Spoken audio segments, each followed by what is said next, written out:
जय श्री कृष्ण। ओम नमो भगवते वासुदेवाय नमः। आप सुन रहे हैं पौराणिक अमृतवाणी द्वारा प्रसारित महाभारत कथा। महाभारत कथा सुनने के लिए हमारे चैनल को लाइक शेयर एंड सब्सक्राइब करें। चलिए आगे की कथा प्रारंभ करते हैं। सनत सुजात जी के द्वारा धृतराष्ट्र के प्रश्नों का उत्तर। सनत सुजातीय दूसरा अध्याय। वैशंपायन जी कहते हैं, तदनंतर बुद्धिमान एवं महामना राजा धृतराष्ट्र ने विदुर के कहे हुए उस वचन का अनुमोदन करके अपनी बुद्धि को परमात्मा के विषय में लगाने के लिए एकांत में सनत सुजात मुनि से प्रश्न किया। धृतराष्ट्र बोले, सनत सुजात जी, मैं यह सुना करता हूँ कि मृत्यु है ही नहीं, ऐसा आपका सिद्धांत है। साथ ही यह भी सुना है कि देवता और असुरों ने मृत्यु से बचने के लिए ब्रह्मचर्य का पालन किया था। इन दोनों में से कौन सी बात ठीक है? सनत सुजात ने कहा, राजन, तुमने जो प्रश्न किया है उसमें दो पक्ष हैं। मृत्यु है और वह कर्म से दूर होती है, एक पक्ष, और मृत्यु है ही नहीं, यह दूसरा पक्ष। परंतु वास्तव में यह बात जैसी है वह मैं तुम्हें बताता हूँ, ध्यान से सुनो और मेरे कथन में संदेह ना करना। क्षत्रिय, इस प्रश्न के उक्त दोनों ही पहलुओं को सत्य समझो। कुछ विद्वानों ने मोहवश इस मृत्यु की सत्ता स्वीकार की है, किंतु मेरा कहना तो यह है कि प्रमाद ही मृत्यु है और अप्रमाद अमृत है। प्रमाद के कारण ही आसुरी संपत्ति वाले मनुष्य मृत्यु से पराजित हुए हैं और अप्रमाद से ही दैवी संपत्ति वाले महात्मा पुरुष ब्रह्म स्वरूप हो जाते हैं। यह निश्चय है कि मृत्यु व्याघ्र के समान प्राणियों का भक्षण नहीं करती, क्योंकि उसका कोई रूप देखने में नहीं आता। कुछ लोग मेरे बताए हुए प्रमाद से भिन्न यम को मृत्यु कहते हैं और हृदय से दृढ़तापूर्वक पालन किए हुए ब्रह्मचर्य को ही अमृत मानते हैं। यम देवता पितृलोक में राज्य शासन करते हैं। वे पुण्य कर्म करने वालों के लिए सुखदायक और पापियों के लिए भयंकर हैं। इन यम की आज्ञा से ही क्रोध, प्रमाद और लोभ रूपी मृत्यु मनुष्यों के विनाश में प्रवृत्त होती है। अहंकार के वशीभूत होकर विपरीत मार्ग पर चलता हुआ कोई भी मनुष्य आत्मा का साक्षात्कार नहीं कर पाता। मनुष्य मोहवश अहंकार के अधीन हो इस लोक से जाकर पुनः पुनः जन्म मरण के चक्कर में पड़ते हैं। मरने के बाद उनके मन, इंद्रिय और प्राण भी साथ जाते हैं। शरीर से प्राण रूपी इंद्रियों का वियोग होने के कारण मृत्यु मरण को संज्ञा को प्राप्त होती है। प्रारब्ध कर्म का उदय होने पर कर्म के फल में आसक्ति रखने वाले लोग स्वर्ग आदि लोकों का अनुगमन करते हैं, इसलिए वे मृत्यु को पार नहीं कर पाते। देहाभिमानी जीव परमात्मा साक्षात्कार के उपाय को ना जानने के कारण भोग की वासना से सब और नाना प्रकार की योनियों में भटकता रहता है।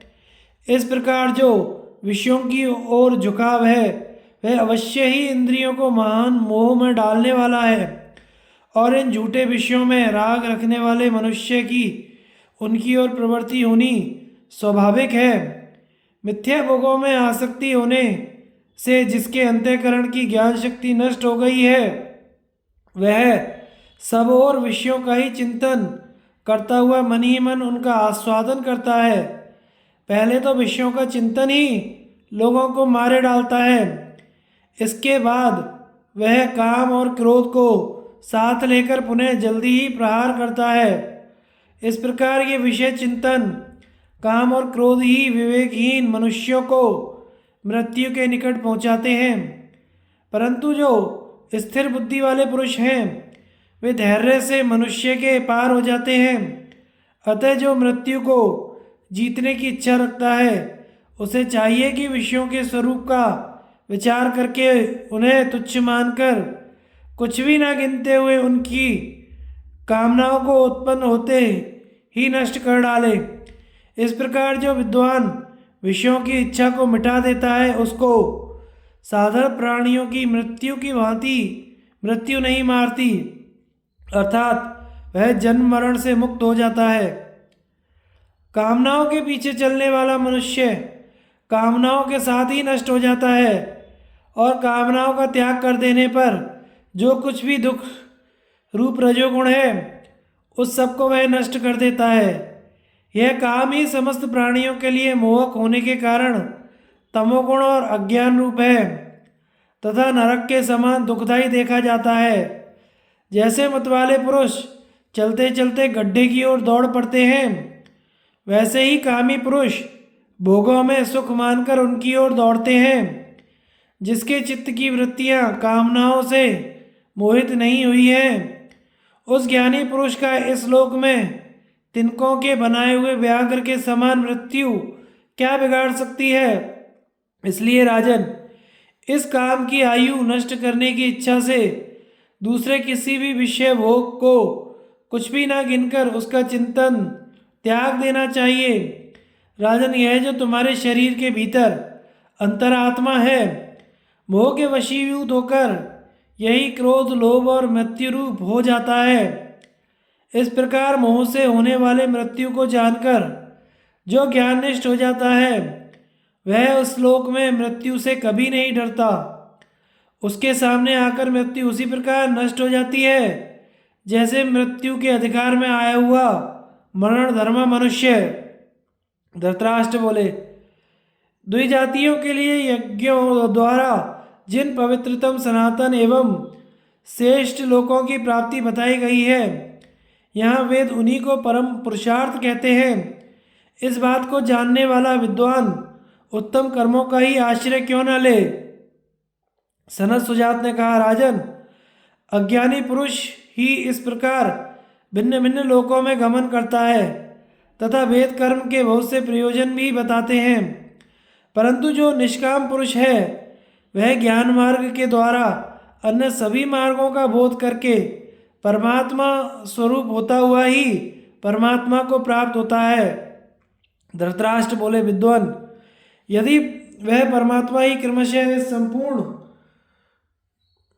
जगत के रूप में प्रकट होता है, तो वह उस अजन्मा और पुरातन पुरुष पर कौन शासन करता है, अथवा उसे इस रूप में आने की क्या आवश्यकता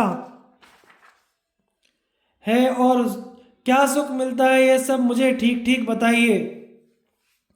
सनत सुजात ने कहा, तुम्हारे प्रश्न में जो अनेकों विकल्प किए गए हैं उनके अनुसार भेद की प्राप्ति होती है।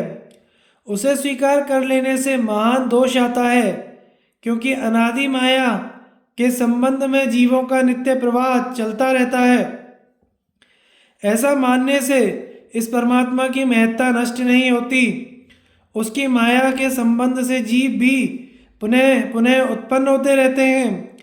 यह जो दृश्यमान जगत है वह परमात्मा का स्वरूप है और परमात्मा नित्य है। वह विकार यानी माया के योग से इस विश्व को उत्पन्न करता है तथा माया उस परमात्मा की शक्ति है, ऐसा माना जाता है।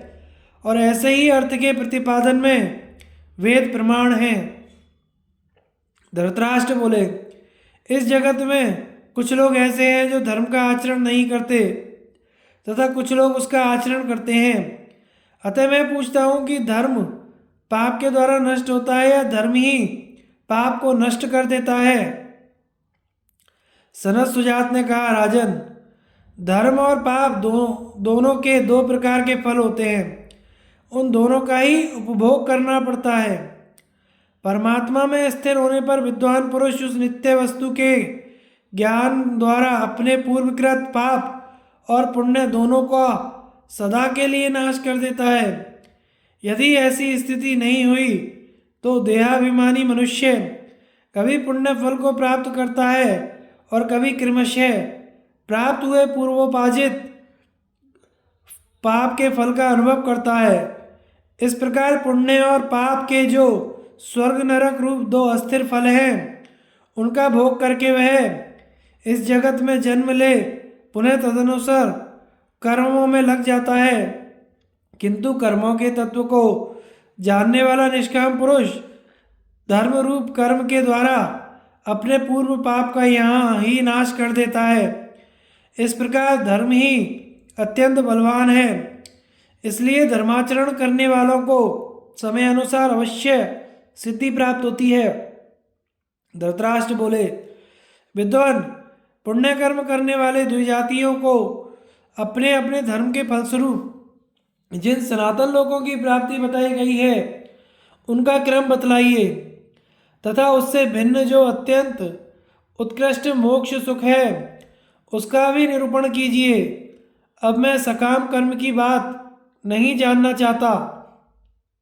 सनत सुजात ने कहा, जैसे बलवान पहलवानों में अपना बल बढ़ाने के निमित्त एक दूसरे से लाग डांट रहती है, उसी प्रकार जो निष्काम भाव से यम नियमादि के पालन में दूसरों से बढ़ने का प्रयास करते हैं, वे ब्राह्मण यहाँ से मरकर जाने के बाद ब्रह्मलोक में अपने तेज का प्रकाश फैलाते हैं।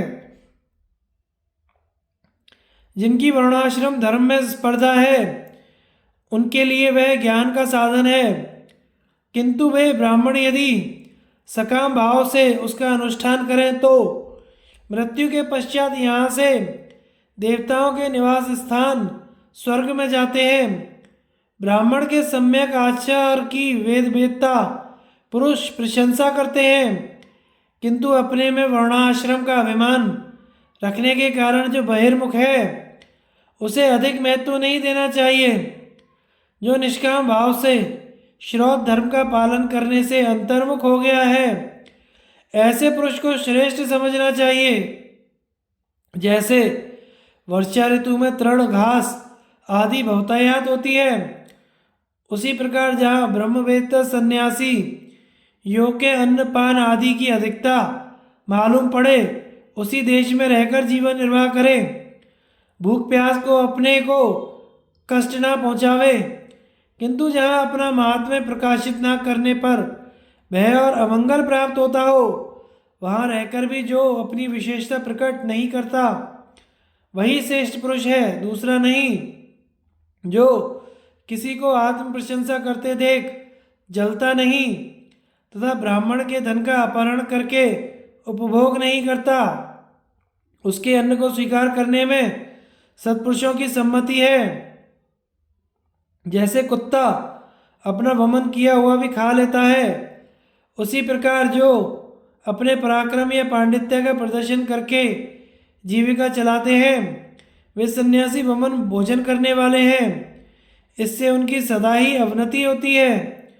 जो कुटुंबी जनों में के बीच में रहकर भी अपनी साधना को उनसे सदा गुप्त रखने का प्रयत्न करता है, ऐसे ब्राह्मण को ही विद्वान पुरुष ब्राह्मण मानते हैं। इसलिए उपयुक्त रूप से जीवन बिताने वाले क्षत्रिय को भी ब्रह्म का प्रकाश प्राप्त होता है, वह भी अपने ब्रह्म भाव को देखता है। इस प्रकार जो भेद शून्य चिन्ह रहित अविचल शुद्ध एवं सब प्रकार के द्वैत से रहित आत्मा है, उसके स्वरूप को जानने वाला कौन ब्रह्मवेत्ता पुरुष उसका हनन अधःपतन करना चाहेगा। जो उक्त प्रकार से वर्तमान आत्मा को उसके विपरीत रूप से समझता है, आत्मा का अपहरण करने वाले उस चोर ने कौन सा पाप नहीं किया। जो कर्तव्य पालन में कभी थकता नहीं, दान नहीं लेता, सत्पुरुषों में सम्मानित और शांत है तथा शिष्ट होकर भी शिष्टता का विज्ञापन नहीं करता, वही ब्राह्मण ब्रह्मवेत्ता एवं विद्वान है। जो लौकिक धन की दृष्टि से निर्धन होकर भी दैवीय संपत्ति तथा यज्ञ उपासना आदि से संपन्न है, वे दुर्धर्ष और निर्भय हैं, उन्हें ब्रह्म की साक्षात मूर्ति समझना चाहिए। यदि कोई इस लोक में अभीष्ट सिद्ध करने वाले संपूर्ण देवताओं को जान ले तो भी वह ब्रह्मवेत्ता के समान नहीं होता, क्योंकि वह तो अभीष्ट फल की सिद्धि के लिए ही प्रयत्न कर रहा है। जो दूसरों से सम्मान पाकर भी अभिमान ना करे, सम्मानीय पुरुष को देखकर जले नहीं तथा प्रयत्न ना करने पर भी विद्वान लोग जिसे आदर दें वही वास्तव में सम्मानित है। जगत में जब विद्वान पुरुष आदर दें तो सम्मानित व्यक्ति को ऐसा मानना चाहिए कि आंखों के खोलने मीचने के समान अच्छे लोगों की यह स्वाभाविक वृत्ति है जो आदर देते हैं। किंतु इस संसार में जो अधर्म में निपुण, छल कपट में चतुर और माननीय पुरुषों का अपमान करने वाले मूढ़ हैं, मनुष्य हैं, वे आदरणीय व्यक्तियों का कभी आदर नहीं करेंगे। यह निश्चित है कि मान और मौन सदा एक साथ नहीं रहते, क्योंकि मान से इस लोक में सुख मिलता है और मौन से परलोक में। ज्ञानी जन इस बात को जानते हैं। राजन, लोक में ऐश्वर्य रूपा लक्ष्मी सुख का घर मानी गई है, किंतु वह भी कल्याण मार्ग में लुटेरों की भांति विघ्न डालने वाली है। प्रजाहीन मनुष्य के लिए तो ब्रह्मज्ञानमयी लक्ष्मी सर्वथा दुर्लभ है। संत पुरुष यहाँ उस ब्रह्म सुख के अनेकों द्वार बतलाते हैं जो कि मोह को जगाने वाले नहीं हैं तथा जिनको कठिनता से धारण किया जाता है। उनके नाम है सत्य, सरलता, लज्जा, दम, शौच और विद्या। ब्रह्म ज्ञान में उपयोगी मौन, तप आदि के लक्षण तथा गुण दोष का निरूपण। सनद सुजातीय, तीसरा अध्याय। धृतराष्ट्र बोले, विद्वान, यह मौन किसका नाम है? वाणी का संयम और परमात्मा का स्वरूप, इन दो में से कौन सा मौन है? यहाँ मौन भाव का वर्णन कीजिए। क्या विद्वान पुरुष मौन के द्वारा मौन रूप परमात्मा को प्राप्त होता है? मुने, संसार में लोग मौन का आचरण किस प्रकार करते हैं? सनद सुजात ने कहा, राजन, जहाँ मन के सहित बागी रूप वेद नहीं पहुँच पाते, उस परमात्मा का ही नाम मौन है, इसलिए वही मौन स्वरूप है। वैदिक तथा लौकिक शब्दों का जहाँ से प्रादुर्भाव हुआ है, वे परमेश्वर तन्मयता पूर्वक ध्यान करने से प्रकाश में आते हैं। धृतराष्ट्र बोले, जो ऋग्वेद, यजुर्वेद और सामवेद को जानता है तथा पाप करता है, वह उस पाप से लिप्त होता है या नहीं? सनद सुजात ने कहा, राजन, मैं तुमसे असत्य नहीं कहता। ऋक्, साम और यजुर्वेद कोई भी पाप करने वाले अज्ञानी की उसके पाप कर्म से रक्षा नहीं करते। जो कपटपूर्वक धर्म का आचरण करता है, उस मिथ्याचारी का वेद पापों से उद्धार नहीं करते। जैसे पंख निकल आने पर पंछी अपना घोंसला छोड़ देते हैं, उसी प्रकार अंतकाल में वेद भी उसका परित्याग कर देते हैं। धृतराष्ट्र बोले, विद्वान, यदि धर्म के बिना वेद रक्षा करने में समर्थ नहीं है, तो वेद वेदता ब्राह्मणों के पवित्र होने का प्रलाप चिरकाल से क्यों चला आ रहा है? सनद सुजात ने कहा, महानुभाव, परमात्मा के ही नाम आदि विशेष रूपों से इस जगत की प्रतीति होती है। यदि यह बात वेद, द्वेवा, ब्राह्मण रूपे इत्यादि मंत्रों द्वारा अच्छी तरह निर्देश करके कहते हैं, किंतु वास्तव में उसका स्वरूप इस विश्व से विलक्षण बताया जाता है, उसी की प्राप्ति के लिए वेद में कृच्छ, चांद्रायणी दी, तप और ज्योतिष्टोम आदि यज्ञ का प्रतिपादन किया गया है। इन तप और यज्ञों के द्वारा यदि उस श्रोत्रिय विद्वान पुरुष को पुण्य की प्राप्ति होती है, फिर उस पुण्य से पाप को नष्ट कर देने के पश्चात ज्ञान के प्रकाश से वह सच्चिदानंद स्वरूप का साक्षात्कार करता है। इस प्रकार विद्वान पुरुष ज्ञान से आत्मा को प्राप्त होता है। अन्यथा धर्म, अर्थ और काम रूप त्रिवर्ग फल की इच्छा रखने के कारण वह इस लोक में किए हुए सभी कर्मों को साथ लेकर उन्हें परलोक में भोगता है तथा भोग समाप्त होने पर पुनः संसार मार्ग में लौट आता है। इस लोक में तपस्या की जाती है और परलोक में फल भोगा जाता है। यह सबके लिए साधारण नियम है, परंतु अवश्य पालन करने योग्य तप में स्थिर रहने वाले ब्रह्मवेत्ता पुरुष के लिए तो यही लोक है। उन्हें यही जीवन काल में ही ज्ञान रूप फल प्राप्त हो जाता है। धृतराष्ट्र बोले, सनत सुजात जी, एक ही तप की कभी वृद्धि और कभी हानि कैसे होती है? आप इसे इस प्रकार बताइए जिससे हम भली भांति समझ सकें। सनत सुजात ने कहा, जो किसी कामना या पाप रूप दोष से युक्त नहीं होता उसे विशुद्ध तप कहते हैं। केवल वही तप रिद्ध और समृद्ध होता है, किंतु जब उस तप में कामना या पाप रूप दोष का संसर्ग होता है तो उसकी हानि होने लगती है। राजन, तुम जो कुछ मुझसे पूछ रहे हो यह सब तपस्या मूलक तप से ही प्राप्त होने वाला है। वेद वेत्ता विद्वान इस तप से ही परम अमृत को प्राप्त होते हैं। धृतराष्ट्र बोले, सनत सुजात जी, मैंने दोष रहित तपस्या का महत्व सुना। अब तपस्या के जो दोष हैं उन्हें बताइए जिससे मैं इस सनातन गोपनीय तत्व को जान सकूं। सनत सुजात ने कहा, राजन, तपस्या के क्रोध आदि 12 दोष हैं तथा 13 प्रकार के क्रूर मनुष्य हैं। पितरों और ब्राह्मणों के धर्म आदि 12 गुण शास्त्रों में प्रसिद्ध हैं।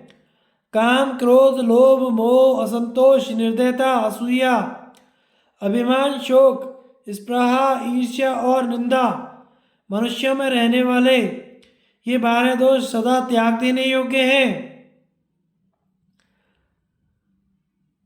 नरशेष जैसा व्याध मृगों को मारने का अवसर देखता हुआ उनकी टोह में लगा रहता है, उसी प्रकार इनमें से एक एक दोष मनुष्यों का छिद्र देखकर उन पर आक्रमण करता है। अपनी बहुत बड़ाई करने वाले, लोलुप, अहंकारी, निरंतर क्रोधी, चंचल और आश्रितों की रक्षा नहीं करने वाले, ये 6 प्रकार के मनुष्य पापी हैं। महान संकट में पड़ने पर भी ये निडर होकर इन पाप कर्मों का आचरण करते हैं। संभोग में ही मन लगाने वाले, विषमता रखने वाले, अत्यंत मानी, दान देकर पश्चाताप करने वाले, अत्यंत कृपण, अर्थ और काम की प्रशंसा करने वाले तथा स्त्रियों के दोषी, ये 7 और पहले के 6 कुल 13 प्रकार के मनुष्य निशंस वर्ग क्रूर समुदाय कहे गए हैं। धर्म, सत्य, इंद्रिय निग्रह, तप, मत्सरता का अभाव, लज्जा, सहनशीलता, किसी के दोष ना देखना, यज्ञ करना, दान देना, धैर्य और शास्त्र ज्ञान, ये ब्राह्मण के 12 व्रत हैं। जो इन 12 व्रतों गुणों पर अपना प्रभुत्व रखता है वह इस संपूर्ण पृथ्वी के मनुष्यों को अपने अधीन कर सकता है। इनमें से 3, 2 या 1 गुण से भी जो युक्त है उसके पास सभी तरह का धन है, ऐसा समझना चाहिए। दम, त्याग और आत्मकल्याण में प्रमाद न करना, इन 3 गुणों में अमृत का वास है। जो मनीषी ब्राह्मण हैं वे कहते हैं इन गुणों का मुख सत्य स्वरूप परमात्मा की ओर है, अर्थात ये परमात्मा की प्राप्ति कराने वाले हैं। दम 18 गुणों वाला है। निम्नांकित 18 दोषों के त्याग को ही 18 गुण समझना चाहिए। कर्तव्य कर्तव्य के विषय में विपरीत धारणा, असत्य भाषण, गुणों में दोष दृष्टि, स्त्रीय विषयक कामना, सदा धनोपार्जन में ही लगे रहना, भोगेच्छा, क्रोध, शोक, तृष्णा, लोभ, चुगली करने की आदत, डाह, हिंसा, संताप, चिंता, कर्तव्य की विस्मृति, अधिक बकवाद और अपने को बड़ा समझना, इन दोषों से जो मुक्त है उसी को सत्पुरुष दांत जितेंद्रिय कहते हैं। मद में 18 दोष हैं। ऊपर जो दम के विपर्य सूचित किए गए हैं वे ही मत के दोष बताए गए हैं। आगे मत के स्वतंत्र दोष भी कहे जाएंगे। त्याग 6 प्रकार का होता है। वह 6 प्रकार का त्याग अत्यंत उत्तम है, किंतु इनमें तीसरा अर्थात काम त्याग बहुत ही कठिन है। उसके द्वारा मनुष्य नाना प्रकार के दुखों को निश्चय ही पार कर जाता है। काम का त्याग कर देने पर सब कुछ जीत लिया जाता है। राजेंद्र, 6 प्रकार के जो सर्वश्रेष्ठ त्याग हैं उसे बताते हैं। लक्ष्मी पाकर हर्षित न होना, यह प्रथम त्याग है। यज्ञ हेमादि में तथा कुएं तथा तालाब और बगीचे बनाने आदि में धन खर्च करना दूसरा त्याग है। और सदा वैराग्य से युक्त रहकर काम का त्याग करना, यह तीसरा त्याग कहा गया है। तथा ऐसे त्यागी को सच्चिदानंद स्वरूप कहते हैं। यह तीसरा त्याग विशेष गुण माना गया है। पदार्थों के त्याग से जो निष्कामता आती है वह स्वेच्छापूर्वक उनका उपभोग करने से नहीं आती। अधिक धन संपत्ति के संग्रह से भी निष्काम सिद्धि नहीं होती। उसका कामना पूर्ति के लिए उपभोग करने से भी काम का त्याग नहीं होता। किए हुए कर्म सिद्ध ना हो तो उनके लिए दुख ना करें, उस दुख से ग्लानि ना उठावे। इन सब गुणों से युक्त मनुष्य यदि द्रव्यवान हो तो भी वह त्यागी है। कोई अप्रिय घटना हो जाए तो भी कभी व्यथा को ना प्राप्त हो, यह चौथा त्याग है। अपने अभिष्ट पदार्थ स्त्री पुत्र आदि की कभी याचना ना करे, यह पांचवा त्याग है। स्वयं के याचक के आ जाने पर उसे दान करे, यह छठा त्याग है। इन सबसे कल्याण होता है। इन त्याग में गुणों से मनुष्य अप्रमादी होता है। उस अप्रमाद के भी 8 गुण माने गए हैं। सत्य, ध्यान, समाधि, तर्क, वैराग्य, चोरी ना करना, ब्रह्मचर्य और अपरिग्रह, ये 8 गुण त्याग और अप्रमाद दोनों के ही समझने चाहिए। इसी प्रकार जो मद के 18 दोष पहले बताए गए हैं उनका सर्वथा त्याग करना चाहिए। प्रमाद के 8 दोष हैं, उन्हें भी त्याग देना चाहिए। भारत, 5 इंद्रियां और छठा मन, इनकी अपने अपने विषयों में जो भोग विद्धि से प्रवृत्ति होती है, 6 तो ये ही प्रमाद विषयक दोष हैं। और भूतकाल की चिंता तथा भविष्य की आशा, 2 दोष ये हैं। इन 8 दोषों से मुक्त पुरुष सुखी होता है। राजेंद्र, तुम सत्य स्वरूप हो जाओ। सत्य में ही संपूर्ण लोक प्रतिष्ठित हैं। वे दम, त्याग और अप्रमाद आदि गुण भी सत्य स्वरूप परमात्मा की प्राप्ति कराने वाले हैं। सत्य में ही अमृत की प्रतिष्ठा है। दोषों को निवृत्त करके ही यहाँ तप और व्रत का आचरण करना चाहिए। यह विधाता का बनाया हुआ नियम है। सत्य ही श्रेष्ठ पुरुषों का व्रत है। मनुष्य को उपयुक्त दोषों से रहित और गुणों से युक्त होना चाहिए। ऐसे पुरुष का ही विशुद्ध और विशुद्ध तप अत्यंत समृद्ध होता है। राजन, तुमने जो मुझसे पूछा है वह मैंने संक्षेप में बता दिया। यह तप जन्म, मृत्यु और वृद्धावस्था के कष्ट को दूर करने वाला है, पापहारी तथा परम पवित्र है। धृतराष्ट्र ने कहा, मुने, इतिहास पुराण जिनमें 5वां है, उन संपूर्ण वेदों के द्वारा कुछ लोग विशेष रूप से नाम लिया जाता है, अर्थात वे पंचवेदी कहलाते हैं। दूसरे लोग चतुर्वेदी और त्रिवेदी कहे जाते हैं। इसी प्रकार कुछ लोग द्विवेदी, एकवेदी तथा अनरच कहलाते हैं। इनमें कौन से ऐसे हैं जिन्हें मैं निश्चित रूप से ब्राह्मण समझूं? सनत सुजात ने कहा, राजन, एक ही वेद को ना जानने के कारण बहुत से वेद कर दिए गए हैं। उस सत्य स्वरूप एक वेद के सार तत्व परमात्मा में तो कोई विरला ही स्थित होता है, वही ब्राह्मण मानने योग्य है। इस प्रकार वेद के तत्व को ना जानकर कुछ लोग मैं विद्वान हूँ ऐसा मानने लगते हैं। फिर उनकी दान, अध्ययन और यज्ञ आदि कर्मों में लौकिक एवं परलौकिक फल के लोभ से प्रवृत्ति होती है। वास्तव में जो सत्य स्वरूप परमात्मा से च्युत हो गए हैं उन्हीं का वैसा संकल्प होता है। फिर सत्य रूप वेद के प्रामाण्य का निश्चय करके ही उनके द्वारा यज्ञों का विस्तार अनुष्ठान किया जाता है। किसी का यज्ञ मन से, किसी का वाणी से तथा किसी का क्रिया के द्वारा संपादित होता है। पुरुष संकल्प में है और वह अपने संकल्प के अनुसार प्राप्त हुए लोगों का अधिष्ठाता होता है। किंतु जब तक संकल्प शांत ना हो तब तक दीक्षित व्रत का आचरण अर्थात यज्ञ आदि कर्म करते रहना चाहिए। यह दीक्षित नाम दीक्ष व्रतादेशे इस धातु से बना है। सत्पुरुषों के लिए सत्य स्वरूप परमात्मा ही सबसे बढ़कर है, क्योंकि परमात्मा के ज्ञान का फल प्रत्यक्ष है, तप का फल परोक्ष है, इसलिए ज्ञान का ही आश्रय लेना चाहिए। बहुत पढ़ने वाले ब्राह्मण को केवल बहुपाठी बहुज्ञ समझना चाहिए। इसलिए क्षत्रिय केवल बातें बनाने से ही किसी को ब्राह्मण ना मान लेना। जो सत्य स्वरूप परमात्मा कभी पृथक नहीं होता उसी को तुम ब्राह्मण समझो।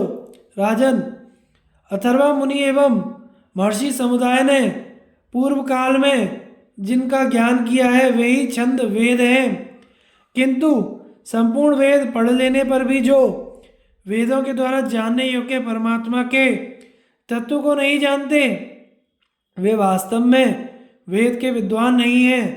नरश्रेष्ठ, छंद वेद उस परमात्मा में स्वच्छंद संबंध से स्थित है, अर्थात स्वतः प्रमाण है। इसलिए उनका अध्ययन करके ही वेद वेदता आर्यजन वेद्य रूप परमात्मा के तत्व को प्राप्त हुए हैं। राजन, वास्तव में वेदों के तत्व को जानने वाला कोई नहीं है, अथवा यूँ समझे कोई विरला ही उनका रहस्य जान पाता है। जो केवल वेद के वाक्यों को जानता है वह वेदों के द्वारा जानने योग्य परमात्मा को नहीं जानता, किंतु जो सत्य में स्थित है वह वेद्य परमात्मा को जानता है। जो ज्ञेय मन आदि अचेतन है उनमें से कोई ज्ञाता नहीं है। इसलिए मनुष्य मन आदि के द्वारा ना तो आत्मा को जानते हैं और ना ही अनात्मा को। जो आत्मा को जान लेता है वही अनात्मा को भी जानता है। जो केवल अनात्मा को जानता है वह सत्य आत्मा को नहीं जानता। जो पुरुष ज्ञाता वेदों को जानता है वही वेद्य जगत आदि को भी जानता है, परंतु उस ज्ञाता को न वेद पाठी जानते हैं न वेद। तथापि जो वेद वेदता ब्राह्मण हैं वे उस आत्म तत्व को वेद के द्वारा ही जानते हैं। द्वितीया के चंद्रमा की सूक्ष्म कला को बताने के लिए जैसे वृक्ष की शाखा की ओर संकेत किया जाता है, उसी प्रकार सत्य स्वरूप परमात्मा का ज्ञान कराने के लिए ही वेदों का भी उपयोग किया जाता है। ऐसा विद्वान पुरुष मानते हैं। मैं तो उसी को ब्राह्मण समझता हूँ जो परमात्मा के तत्व को जानने वाला और वेदों की यथार्थ व्याख्या करने वाला हो, जिसके अपने संदेह मिट गए हों और दूसरों के भी संपूर्ण संशयों को मिटा सके। इस आत्मा की खोज करने के लिए पूर्व, दक्षिण, पश्चिम या उत्तर की ओर जाने की आवश्यकता नहीं है। फिर आग्नेय आदि कोणों की तो बात ही क्या। इसी प्रकार दुखी भाव से रहित प्रदेश में भी उसे नहीं ढूंढना चाहिए। आत्मा का अनुसंधान अनात्म पदार्थों में तो किसी तरह करे ही नहीं। वेद के वाक्यों में भी न ढूंढकर केवल तप के द्वारा उस प्रभु का साक्षात्कार करे। सब प्रकार की चेष्टा से रहित होकर परमात्मा की उपासना करे। मन से भी कोई चेष्टा ना करे। राजन, तुम भी अपने हृदयाकाश में स्थित उस विख्यात परमेश्वर की उपासना करो। मौन रहने अथवा जंगल में निवास करने मात्र से कोई मुनि नहीं होता। जो अपने आत्मा के स्वरूप को जानता है वही श्रेष्ठ मुनि कहलाता है।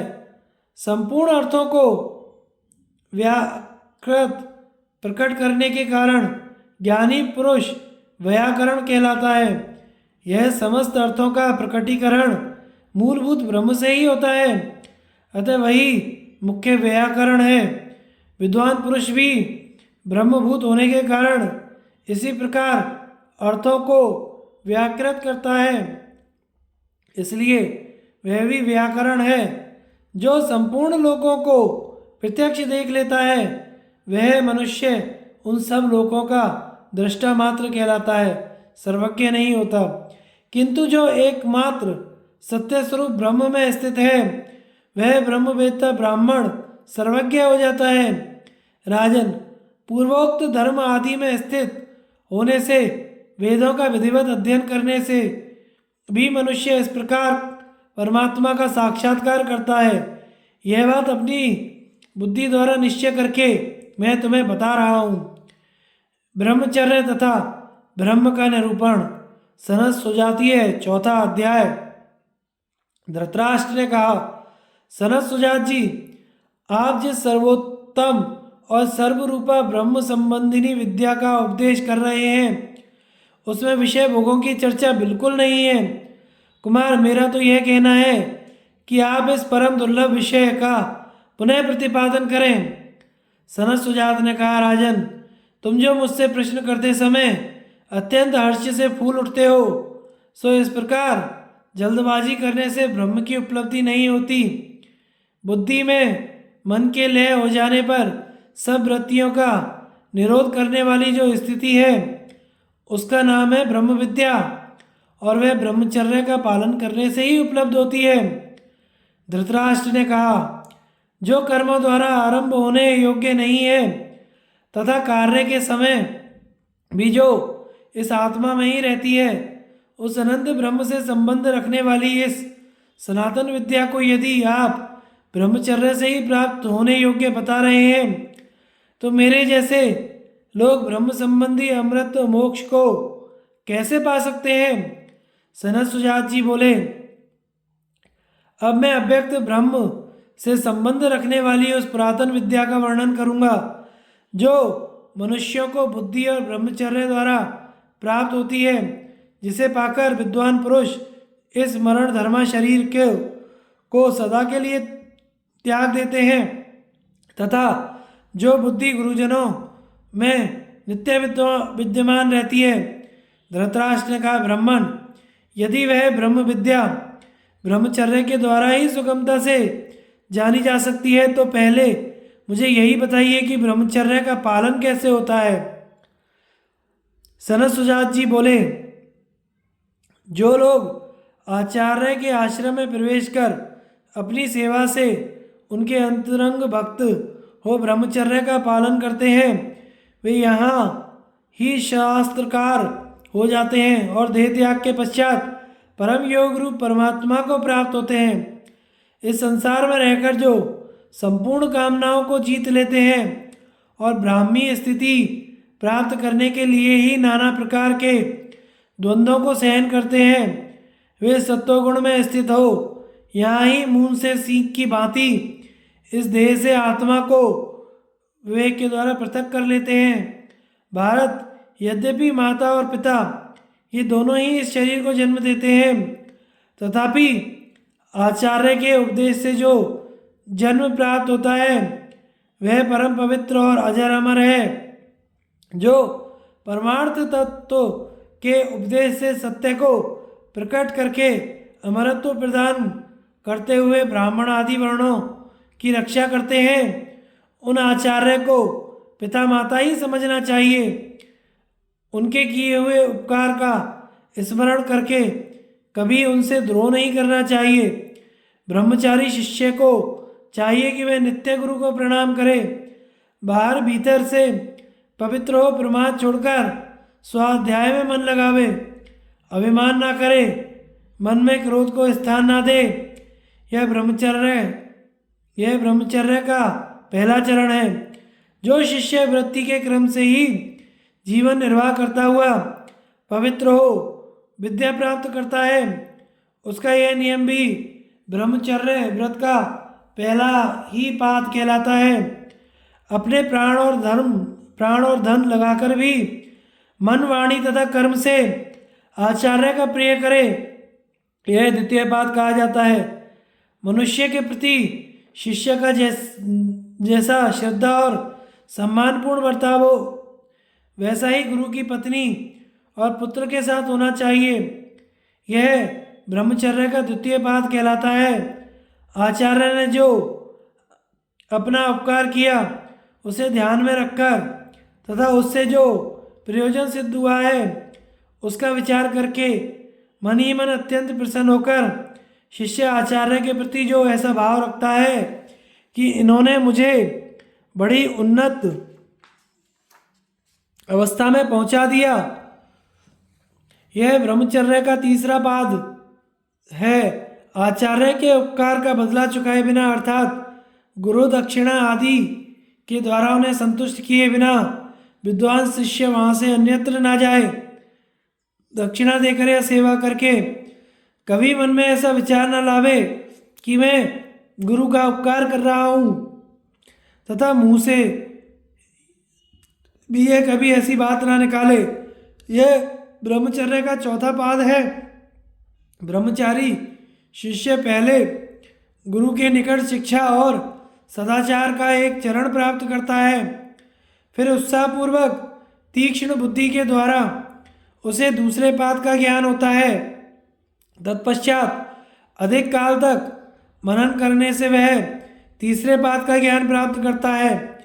फिर शास्त्र के द्वारा सहपाठियों के साथ विचार करने से वह चौथे पाद को जानता है। पूर्वोक्त 12 धर्म आदि जिसके स्वरूप है तथा दूसरे यम नियम आदि जिसके अंग एवं उत्साह शक्ति बल है, वह ब्रह्मचर्य आचार्य के संपर्क में रहकर वेद के अर्थ का तत्व जानने से ही सफल होता है, ऐसा विद्वानों का कथन है। इस तरह ब्रह्मचर्य पालन में प्रवृत्त होकर जो कुछ भी धन प्राप्त हो सके उसे आचार्य को अर्पण करना चाहिए। ऐसा करने से वह शिष्य सत्पुरुषों की अनेक गुणों वाली वृत्ति को प्राप्त होता है। गुरुपुत्र के प्रति भी उसकी यही वृत्ति होती है। ऐसी वृत्ति से रहने वाले शिष्य की इस संसार में सब प्रकार से उन्नति होती है। वह बहुत से पुत्र प्रतिष्ठा प्राप्त करता है। संपूर्ण दिशा विदिशाएं उसके लिए सुख की वर्षा करती हैं तथा उसके निकट बहुत से दूसरे लोग ब्रह्मचर्य पालन के लिए निवास करते हैं।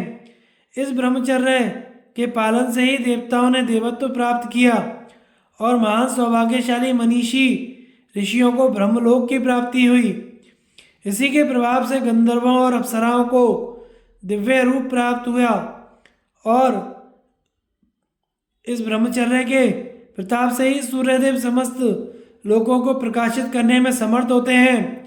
रस भेद रूप चिंतामणि से याचना करने वालों को जैसे उनके अभीष्ट अर्थ की प्राप्ति होती है, उसी प्रकार ब्रह्मचर्य भी मनोवांछित वस्तु प्रदान करने वाला है।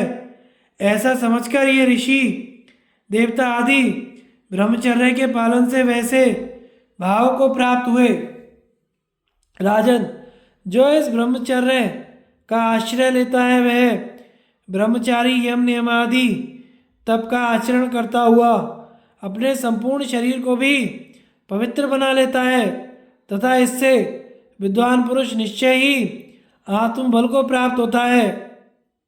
अंत समय में वह मृत्यु को जीत लेता है।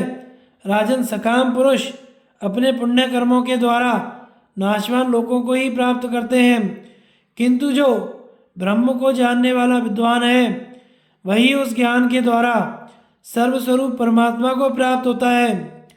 मोक्ष के लिए ज्ञान के सिवा दूसरा कोई मार्ग नहीं है। धृतराष्ट्र बोले, विद्वान पुरुष यहाँ सत्य स्वरूप परमात्मा के जिस अमृत एवं अविनाशी परम पद का साक्षात्कार करते हैं उसका रूप कैसा है? क्या वह सफ़ेद सा, लाल सा अथवा काजल सा काला या सुवर्ण जैसे पीले रंग का प्रतीत होता है? सनत सुजात ने कहा, यद्यपि श्वेत लाल काले लोहे के सदृश अथवा सूर्य के समान प्रकाशमान अनेकों प्रकार के रूप प्रतीत होते हैं, तथापि ब्रह्म का वास्तविक रूप न पृथ्वी में है न आकाश में। समुद्र का जल भी उस रूप को धारण नहीं कर सकता। ब्रह्म का वह रूप न तारों में है, न बिजली के आश्रित है, न बादलों में ही दिखाई देता है। इसी प्रकार वायु, देवगण, चंद्रमा और सूर्य में भी वह नहीं देखा जाता। राजन, ऋग्वेद की ऋचाओं में, यजुर्वेद के मंत्रों में, अथर्ववेद के सूक्तों में तथा विशुद्ध सामवेद में भी वह नहीं दृष्टिगोचर होता। रतंतर, भारतरथ नामक साम में तथा महान व्रत में भी उसका दर्शन नहीं होता, क्योंकि वह ब्रह्म नित्य है। ब्रह्म के उस स्वरूप का कोई पार नहीं पा सकता। वह अज्ञान रूप अंधकार से परे है। महाप्रलय में सबका अंत करने वाला काल भी उसी में लीन हो जाता है। वह रूप उस तरह की धार के समान अत्यंत सूक्ष्म और पर्वतों से भी महान है, अर्थात वह सूक्ष्म से भी सूक्ष्मतर और महान से भी महान है। वही सबका आधार है, वही अमृत है, वही लोक, वही यश तथा वही ब्रह्म है। संपूर्ण भूत उसी से प्रकट हुए हैं और उसी में लीन होते हैं। विद्वान कहते हैं, कार्य रूप जगत वाणी का विकार मात्र है, किंतु जिसमें यह संपूर्ण जगत प्रतिष्ठित है, उस नित्य कारण स्वरूप ब्रह्म को जो जानते हैं वे अमर हो जाते हैं। वह ब्रह्मरोग, शोक और पाप से रहित है और उसका महान यश सर्वत्र फैला हुआ है। योग प्रधान ब्रह्म विद्या का प्रतिपादन। सनत सुजातीय 5वां अध्याय। सनत सुजात जी कहते हैं, राजन, शोक, क्रोध, लोभ, काम, मान, अत्यंत निद्रा, ईर्ष्या, मोह, तृष्णा, कायरता, गुणों में दोष देखना और निंदा करना, ये 12 महान दोष मनुष्यों के प्राणनाशक हैं। राजेंद्र, एक एक करके ये सभी दोष मनुष्यों को प्राप्त होते हैं, जिनसे आवेश में आकर मूढ़ बुद्धि मानव पाप कर्म करने लगता है। लोलुप, क्रूर, कठोर भाषी, कृपण, मनी मन क्रोध करने वाले और अधिक आत्म प्रशंसा करने वाले, ये 6 प्रकार के मनुष्य निश्चय ही क्रूर कर्म करने वाले होते हैं। ये धन पाकर भी अच्छा बर्ताव नहीं करते, संभोग में मन लगाने वाले, विषमता रखने वाले, अत्यंत अभिमानी, थोड़ा देकर बहुत डींग हाँकने वाले, कृपण, दुर्बल होकर भी अपनी बहुत बड़ाई करने वाले और स्त्रियों से सदा द्वेष रखने वाले, ये 7 प्रकार के मनुष्य ही पापी और क्रूर कहे गए हैं। धर्म, सत्य, तप, इंद्रिय संयम, डाह न करना, लज्जा, सहनशील, किसी के दोष न देखना, दान, शास्त्र ज्ञान, धैर्य और क्षमा, ये ब्राह्मण के 12 महान व्रत हैं। जो इन 12 व्रतों से कभी च्युत नहीं होता, वह संपूर्ण पृथ्वी पर शासन कर सकता है।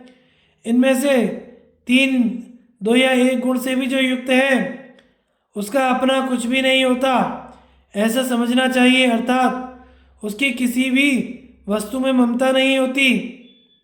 इंद्रिय निग्रह, त्याग और अप्रमाद, इनमें अमृत की स्थिति है। ब्रह्म ही जिनका प्रधान लक्ष्य है, उन बुद्धिमान ब्राह्मणों के ही ये मुख्य साधन है। सच्ची हो या झूठी, दूसरों की निंदा करना ब्राह्मणों को शोभा नहीं देता। जो लोग दूसरों की निंदा करते हैं वे अवश्य ही नरक में पड़ते हैं।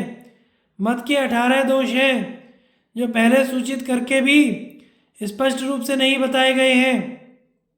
लोक विरोधी कार्य करना, शास्त्र के प्रतिकूल आचरण करना, गुड़ियों पर दोषारोपण, असत्य भाषण, काम, क्रोध, पराधीनता, दूसरों के दोष बताना, चुगली करना, धन का दुरुपयोग, कलह, डाह, प्राणियों को कष्ट पहुंचाना, ईर्ष्या, हर्ष, बहुत बकवाद, विवेक शून्यता तथा गुणों में दोष देखने का स्वभाव।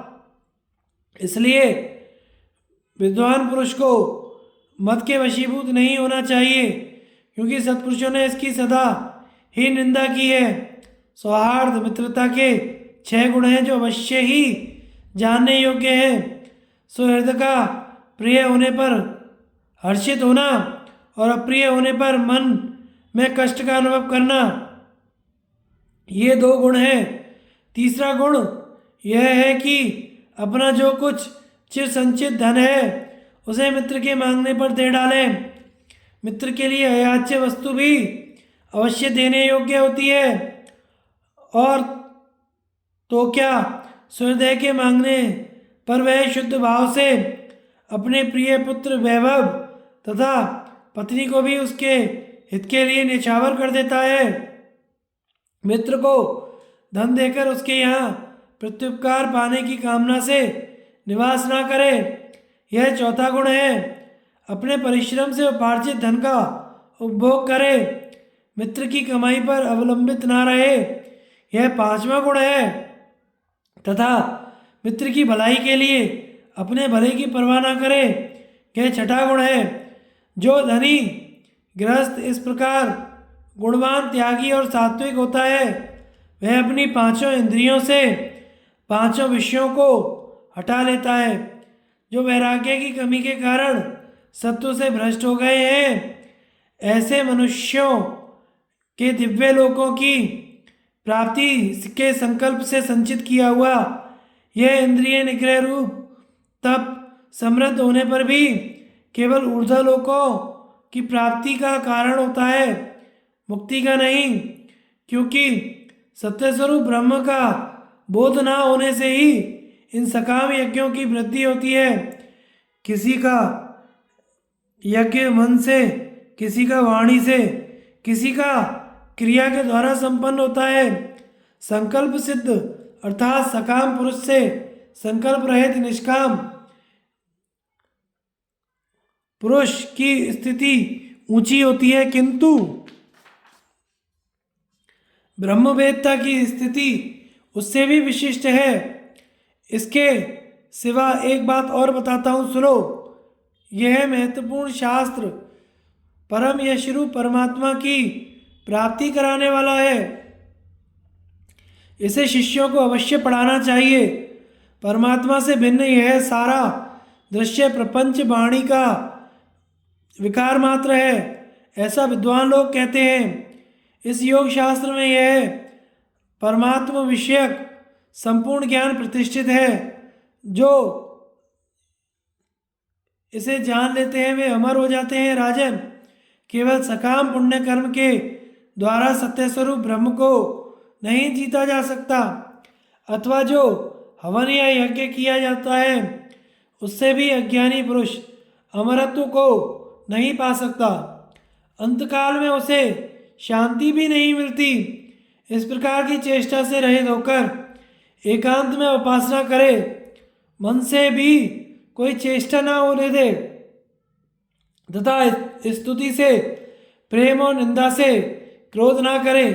राजन, उपर्युक्त साधन करने से मनुष्य यहाँ ही ब्रह्म का साक्षात्कार करके उसमें स्थित हो जाता है। विद्वान, वेदों में क्रमशः विचार करके जो मैंने जाना है वही तुम्हें बता रहा हूँ। परमात्मा का स्वरूप और उनका योगी जनों के द्वारा साक्षात्कार। सनत सुजातीय 6ठा अध्याय। सनत सुजातीय कहते हैं, सनत सुजात जी कहते हैं, जो प्रसिद्ध ब्रह्म है वह शुद्ध महान ज्योतिर्मय दैदीप्यमान एवं विशाल यश रूप है। सब देवता उसी की उपासना करते हैं, उसी के प्रकाश से सूर्य प्रकाशित होते हैं। उस सनातन भगवान का योगीजन साक्षात्कार करते हैं। शुद्ध सच्चिदानंद परम ब्रह्म से हिरण्यगर्भ की उत्पत्ति होती है और उसी से वह वृद्धि को प्राप्त होता है। वह शुद्ध ज्योतिर्मय ब्रह्म ही सूर्य आदि संपूर्ण ज्योतियों के भीतर स्थित होकर प्रकाश कर रहा है। वह दूसरों से प्रकाशित ना होकर स्वयं ही सबका प्रकाशक है। उसी सनातन भगवान का योगी जन साक्षात्कार करते हैं। परमात्मा से आप अर्थात प्रकृति उत्पन्न हुई है। प्रकृति से सलिल यानी महतत्व प्रकट हुआ है। उसके भीतर आकाश में सूर्य और चंद्रमा ये दो देवता आश्रित हैं। जगत को उत्पन्न करने वाले ब्रह्म का जो स्वयं प्रकाश स्वरूप है, वही सदा सावधान रहकर इन दोनों देवताओं तथा पृथ्वी और आकाश को धारण करता है। उस सनातन भगवान का योगी जन साक्षात्कार करते हैं। उक्त दोनों देवताओं को, पृथ्वी और आकाश को, संपूर्ण दिशाओं को तथा इस विश्व को शुद्ध ब्रह्म ही धारण करता है। उसी से दिशाएं प्रकट हुई हैं, उसी से सरिताएं प्रवाहित होती हैं, उसी से बड़े बड़े समुद्र प्रकट हुए हैं। उस सनातन भगवान का योगी जन साक्षात्कार करते हैं। स्वयं विनाशशील होने पर भी जिसका कर्म भोगे बिना नष्ट नहीं होता, उस देह रूपी रथ के मन रूपी चक्र में जुते हुए इंद्रिय रूपी घोड़े बुद्धिमान एवं दिव्य अजर नित्य नवीन जीवात्मा को जिस परमात्मा की ओर ले जाते हैं, उस सनातन भगवान का योगी जन साक्षात्कार करते हैं। उस परमात्मा का स्वरूप किसी दूसरे की तुलना में नहीं आ सकता। उसे कोई चर्म चक्षुओं से नहीं देख सकता। जो निश्चय आत्मिक का बुद्धि से, मन से और हृदय से उसे जान लेते हैं, वे अमर हो जाते हैं। उस सनातन भगवान का योगी जन साक्षात्कार करते हैं। 10 इंद्रियां, मन और बुद्धि, इन 12 का समुदाय जिसके भीतर मौजूद है तथा जो परमात्मा से सुरक्षित है, उस अविद्या नाम के नदी के विषय रूप मधुर जल को देखने और पीने वाले लोग संसार में भयंकर दुर्गति को प्राप्त होते हैं। इससे मुक्त करने वाले उस सनातन परमात्मा का योगी जन साक्षात्कार करते हैं। जैसे शहद आधे मास तक मधु का संग्रह करके फिर आधे मास तक उसे पीती रहती है, उसी प्रकार यह भ्रमणशील संसारी जीव पूर्व जन्म के संचित कर्म को इस जन्म में भोगता है। परमात्मा ने समस्त प्राणियों के लिए उनके कर्मानुसार अन्न की व्यवस्था कर रखी है। उस सनातन भगवान का योगी लोग साक्षात्कार करते हैं, जिसके विषय रूपी पत्ते स्वर्ण के समान मनोरम दिखाई पड़ते हैं। उस संसार रूपी अश्वत्थ वृक्ष पर आरूढ़ होकर पंखहीन जीव कर्म रूपी पंख धारण कर अपनी वासना के अनुसार विभिन्न योनियों में पड़ते हैं। किंतु जिसके ज्ञान से जीवों की मुक्ति होती है, उस सनातन परमात्मा का योगी जन साक्षात्कार करते हैं। पूर्ण परमेश्वर से पूर्ण चराचर प्राणी उत्पन्न होते हैं। पूर्ण से ही वे पूर्ण चेष्टा करते हैं। फिर पूर्ण से ही पूर्ण ब्रह्म में उनका उपसंहार होता है तथा अंत में एकमात्र पूर्ण ब्रह्म ही शेष रहता है। उस सनातन परमात्मा का योगी लोग साक्षात्कार करते हैं। उस पूर्ण ब्रह्म से ही वायु का आविर्भाव हुआ है और उसी में उसकी स्थिति है। उसी से अग्नि और सोम की उत्पत्ति हुई है तथा उसी में इस प्राण का विस्तार हुआ है। कहाँ तक गिनावें, हम अलग अलग वस्तुओं का नाम बताने में असमर्थ हैं। तुम इतना ही समझो कि सब कुछ उस परमात्मा से ही प्रकट हुआ है। उस सनातन भगवान का योगी लोग साक्षात्कार करते हैं। अपान को प्राण अपने में लीन कर लेता है। प्राण को चंद्रमा, चंद्रमा को सूर्य और सूर्य को परमात्मा अपने में लीन कर लेता है। उस सनातन परमेश्वर का योगी लोग साक्षात्कार करते हैं। इस संसार सलिल से ऊपर उठा हुआ हंस रूप परमात्मा अपने एक अंश को ऊपर नहीं उठा रहा। यदि उसे भी वह ऊपर उठा ले तो सबका बंध और मोक्ष सदा के लिए मिट जाए। उस सनातन परमेश्वर का योगीजन साक्षात्कार करते हैं। हृदय देश में स्थित वह अंगुष्ठ मात्र अंतर्यामी परमात्मा लिंग शरीर से के संबंध से जीवात्मा के रूप में सदा जन्म मरण को प्राप्त होता है। उसके उस सबके शासक, स्तुति के योग्य, सर्वसमर्थ, सबके आधिकारक एवं सर्वत्र विराजमान परमात्मा को मूल पुरुष नहीं देख पाते, किंतु योगी जन उस सनातन परमेश्वर का साक्षात्कार करते हैं। कोई साधन संपन्न हो या साधनहीन, सब मनुष्यों में समान रूप से यह ब्रह्म दृष्टिगोचर होता है। यह बद्ध और मुक्त में भी समभाव से स्थित है। अंतर इतना ही है कि इन दोनों में से जो मुक्त पुरुष हैं वे आनंद के मूल स्रोत परमात्मा को प्राप्त हो जाते हैं। उसी सनातन भगवान का योगी लोग साक्षात्कार करते हैं।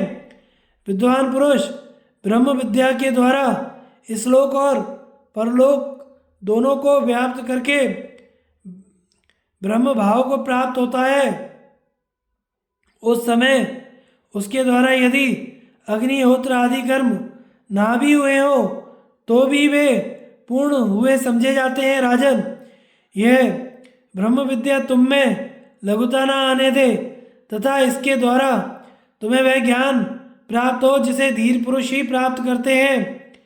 उसी प्रज्ञा के द्वारा योगी लोग उस सनातन परमात्मा का साक्षात्कार करते हैं। इस प्रकार परमात्मा भाव को प्राप्त हुआ महात्मा पुरुष अग्नि को अपने में धारण कर लेता है। जो उस पूर्ण परमेश्वर को जान लेता है उसका प्रयोजन नष्ट नहीं होता, अर्थात वह कृतकृत्य हो जाता है।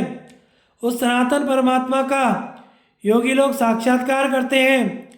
कोई मन के समान वेग वाला क्यों ना हो, 10 लाख भी पंख लगाकर क्यों ना उड़े, अंत में उसे हृदय स्थित परमात्मा में ही आना पड़ेगा। उस सनातन परमात्मा का योगीजन साक्षात्कार करते हैं। उस परमात्मा का स्वरूप देखने में नहीं आता। जिनका अंतःकरण अत्यंत विशुद्ध है वे ही उसे देख पाते हैं। जो सबके हितैषी और मन को वश में करने वाले हैं तथा जिनके मन में कभी दुख नहीं होता, ऐसे होकर जो संन्यास लेते हैं वे मुक्त हो जाते हैं। उस सनातन परमात्मा का योगी लोग साक्षात्कार करते हैं। जैसे सांप बिलों का आश्रय ले अपने को छिपाए रहते हैं, इसी प्रकार कुछ दंभी मनुष्य अपनी शिक्षा और व्यवहार की आड़ में अपने गूढ़ पापों को छिपाए रखते हैं। मूर्ख मनुष्य उन पर विश्वास करके अत्यंत मोह में पड़ जाते हैं। जो यथार्थ मार्ग यानी परमात्मा के मार्ग में चलने वाले हैं उन्हें भी वे भय में डालने के लिए मोहित करने की चेष्टा करते हैं, किंतु योगी जन भगवत कृपा से उनके फंदे में ना आकर उस सनातन परमात्मा का ही साक्षात्कार करते हैं। राजन, मैं कभी किसी के असत्कार का पात्र नहीं होता, ना मेरी मृत्यु होती है ना जन्म, फिर मोक्ष तो हो ही कहाँ से सकता है, क्योंकि मैं नित्य मुक्त ब्रह्म हूँ। सत्य असत्य जो कुछ मुझ सनातन सर्व ब्रह्म में स्थित है, एकमात्र मैं ही सत्य और असत की उत्पत्ति का स्थान हूँ। मेरे स्वरूप भूत उस सनातन परमात्मा का योगीजन साक्षात्कार करते हैं। परमात्मा का ना तो साधु कर्म से संबंध है ना असाधु कर्म से। यह विषमता तो देह अभिमानी पुरुषों में ही देखी जाती है। ब्रह्म का स्वरूप सर्वज्ञ समान ही समझना चाहिए। इस प्रकार ज्ञान योग से युक्त होकर उस आनंद में ब्रह्म को ही पाने की इच्छा करें, उस सनातन परमात्मा का योगी लोग साक्षात्कार करते हैं। इस ब्रह्मवेत्ता पुरुष के हृदय को निंदा के वाक्य संतप्त नहीं करते। मैंने स्वाध्याय नहीं किया, अग्निहोत्र नहीं किया इत्यादि बातें भी उसके मन को क्लेश नहीं पहुंचाती। ब्रह्म विद्या शीघ्र ही उसे वह स्थिर बुद्धि प्रदान करती है जिसे धीर पुरुष ही प्राप्त करते हैं। उस बुद्धि के द्वारा जो प्राप्त होने योग्य है उस सनातन परमात्मा का योगीजन साक्षात्कार करते हैं।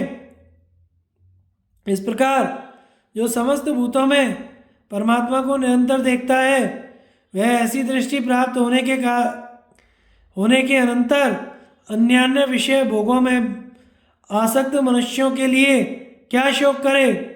जैसे सब और जल से लबालब भरे बड़े जलाशय के प्राप्त होने पर जल के लिए अन्यत्र जाने की आवश्यकता नहीं होती, उसी प्रकार आत्मज्ञानी के लिए संपूर्ण वेदों की जरूरत नहीं रह जाती। यह अंगुष्ठ मात्र अंतर्यामी परमात्मा सबके हृदय के भीतर स्थित है, किंतु किसी को दिखाई नहीं देता। वह अजन्मा चराचर स्वरूप दिन रात सावधान रहने वाला है। जो उसे जान लेता है वह विद्वान परमानंद में निमग्न हो जाता है। धृतराष्ट्र, मैं ही सबकी माता और पिता हूँ, मैं ही पुत्र हूँ और सबका आत्मा भी मैं ही हूँ। जो है वह भी और जो नहीं है वह भी मैं ही हूँ। भारत, मैं ही तुम्हारा बूढ़ा पिता और पुत्र भी हूँ। तुम सब लोग मेरे ही आत्मा में स्थित हो, फिर भी ना तुम हमारे हो और ना हम तुम्हारे हैं, क्योंकि आत्मा एक ही है। आत्मा ही मेरा स्थान है और आत्मा ही मेरा जन्म उद्गम है। मैं सब में ओतप्रोत और अपनी नज़र नित्य नूतन महिमा में स्थित हूँ। मैं अजन्मा चराचर स्वरूप तथा दिन रात सावधान रहने वाला हूँ।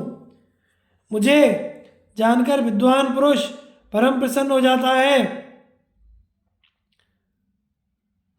परमात्मा सूक्ष्म रूप से भी सूक्ष्म तथा विशुद्ध मन वाला है। वही सब भूतों में अंतर्यामी रूप से विराजमान है। संपूर्ण प्राणियों के हृदय कमल में स्थित उस परम पिता को विद्वान पुरुष ही जानते हैं।